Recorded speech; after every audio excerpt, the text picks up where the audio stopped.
இது ஃபர்ஸ்ட் மலேசியாவின் செய்திகள் உங்களுக்காக.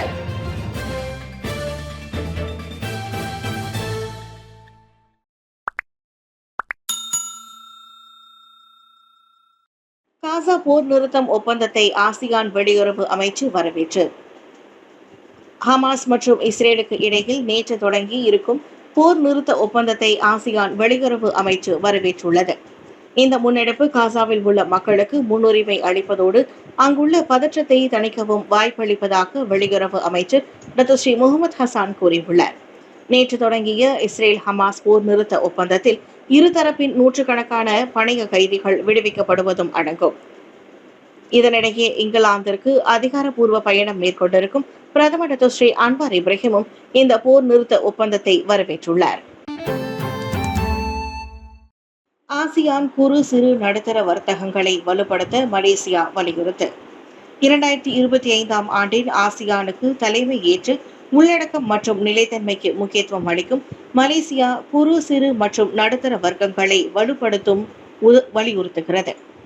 மலேசியா மடானியின் கொள்கைக்கு ஏற்ப வாழ்க்கை தரத்தை மேம்படுத்துவதையும் சமூகத்தின் அனைத்து பிரிவுகளுக்கும் சமமான வாய்ப்பு வழங்கப்படுவதையும் மலேசியா இலக்காக கொண்டுள்ள நிலையில் இதில் யாரும் பின்தங்கி விடாததும் உறுதி செய்யப்படும் என்று வெளியுறவு அமைச்சர் டாக்டர் ஸ்ரீ முகமது ஹசான் தெரிவித்தார்.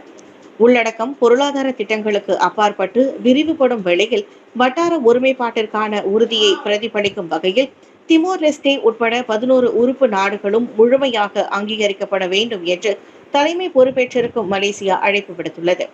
ஆசியான் 58வது ஆண்டை எட்டியிருக்கும் நிலையில் பல நாடுகளுக்கு இடையிலான உறவுகளை வெளிப்படுத்துவதற்கு அதன் தலைவர்களும் மக்களும் கொண்டுள்ள உறுதியை காட்டுவதாக டாக்டர் ஸ்ரீ முகமது ஹசான் தெரிவித்தார். 3 சோதனை நடவடிக்கைகளில் போதைப்பொருள் தயாரிக்கும் நடவடிக்கை முறியடிப்பு. 3 நாட்களுக்கு முன்னர் ஸ்லாங்கூர் மற்றும் கோலாலம்பூர் சுற்றுவட்டார பகுதிகளில் மேற்கொள்ளப்பட்ட 3 சோதனை நடவடிக்கைகளில் அனைத்துலக கடத்தல் குழு ஈட்டப்பட்டதாக நம்பப்படும் போதைப்பொருள் தயாரிக்கும் நடவடிக்கையை போலீஸ் முறியடித்தது. இச்சோதனை நடவடிக்கையில் 20 முதல் 50 வயதிற்கு உட்பட்ட ஓர் உள்ளூர் ஆடவர் உட்பட 10 வெளிநாட்டு ஆடவர்களும் ஒரு பெண்ணும் கைது செய்யப்பட்டனர்.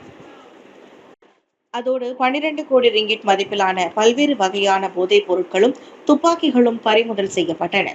எக்ஸ்டசி, ஏரிமின், மீதாபெத்தமைன், ஹெரோயின், கெத்தமைன் மற்றும் கஞ்சா வகை போதைப் பொருட்கள் பறிமுதல் செய்யப்பட்டதாக புகித் அமான் போதைப்பொருள் குற்றப்புலனாய்வுத்துறை இயக்குநர் டாக்டர் ஸ்ரீ காப்பாக் சின் தெரிவித்தார். நேற்று ஸ்லாங்கூர் போலீஸ் தலைமையகத்தில் நடைபெற்ற செய்தியாளர்கள் சந்திப்பில் காப்பாக் சின் தெரிவித்தார். லெம்பா பந்தாயில் ஒற்றுமையை வலுப்படுத்தும் பொங்கல் கொண்டாட்டம்.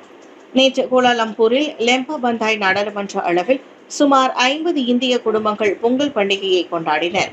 இப்பண்டிகை நாட்டில் உள்ள இந்தியர்களின் கலாச்சாரம் சார்ந்த புரிதலை அதிகரிப்பதோடு பல்லின மக்களிடையே ஒற்றுமை உணர்வையும் வளர்ப்பதாக லெம்பா பந்தாய் நாடாளுமன்ற உறுப்பினர் ஃபாமி ஃபாட்சில் தெரிவித்தார். தங்களின் நாடாளுமன்றத்தில் பெரிய அளவிலான அல்லது சிறு குழுவிலான இந்திய மக்களை கொண்டிருக்கும் நாடாளுமன்ற உறுப்பினர்கள் இந்த வாய்ப்பை பயன்படுத்தி உறவை வலுப்படுத்துவார்கள் என்று நான் நம்புகிறேன். நாம் ஒருமைப்பாடு மட்டும் இன்றி நம்மிடையே புரிந்துணர்வையும் மேம்படுத்த முடியும் என்றார் அவர். நேற்று கோலாலம்பூரில் பொங்கல் பண்டிகையில் கலந்து கொண்ட பின்னர் செய்தியாளர்களிடம் ஃபாமி ஃபாட்சில் இதனை தெரிவித்தார். இதுபோன்ற கொண்டாட்டங்கள் வழி மக்களின் பிரச்சனைகளை கேட்டறிந்து தீர்வு காண நாடாளுமன்ற உறுப்பினர்களுக்கு ஒரு வாய்ப்பாக அமைவதாக தொடர்பு அமைச்சருமான ஃபாமி ஃபாட்சில் தெரிவித்தார்.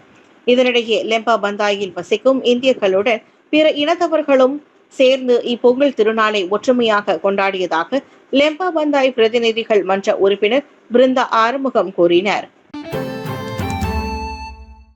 ஏஎம்எம் வட்டார பொருளாதார ஒருங்கிணைப்பு உட்பட விவகாரங்கள் கவனம் செலுத்தப்படுகிறது.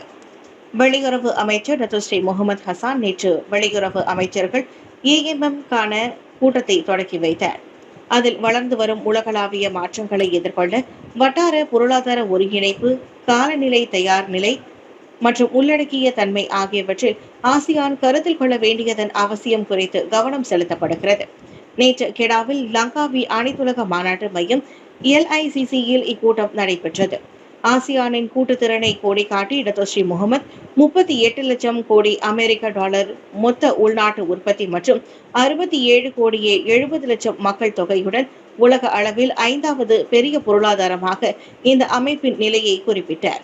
வட்டாரங்களுக்கு இடையேயான வர்த்தகம் மற்றும் முதலீடு தொடர்ந்து நடைபெற வேண்டியதன் அவசியத்தையும் அவர் வலியுறுத்தினார்.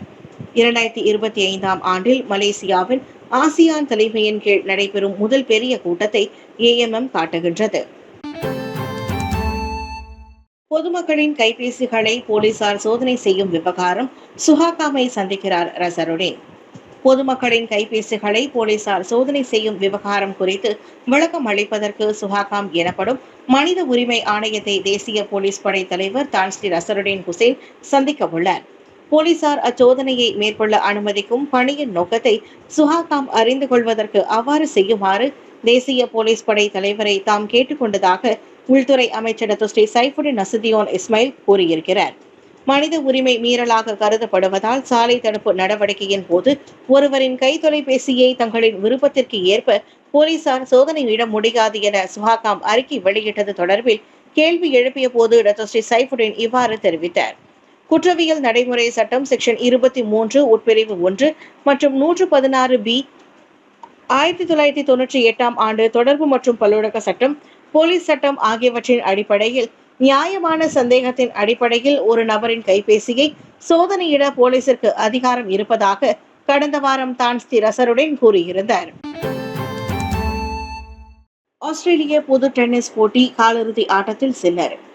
ஆஸ்திரேலிய பொது டென்னிஸ் போட்டியில் சிறந்த ஆட்டத்தை வெளிப்படுத்திய இத்தாலியின் யனிக் சின்னர் வெற்றிகரமாக காலிறுதி ஆட்டத்தில் கால் வைத்தார். நடப்பு வெற்றியாளரான அவர் 3ஆம் சுற்று ஆட்டத்தில் அமெரிக்காவின் மார்க்கோஸ் ஜீரோனை வீழ்த்தினார். உலகின் முதல் நிலை ஆட்டக்காரரான யனிக் சின்னர் இரண்டாவது சுற்றில் உபசரணை நாட்டின் கிறிஸ்டியன் ஹூல்டெட் உடனான ஆட்டத்தில் ஒரு செட்டில் தோல்வி கண்டிருந்தார்.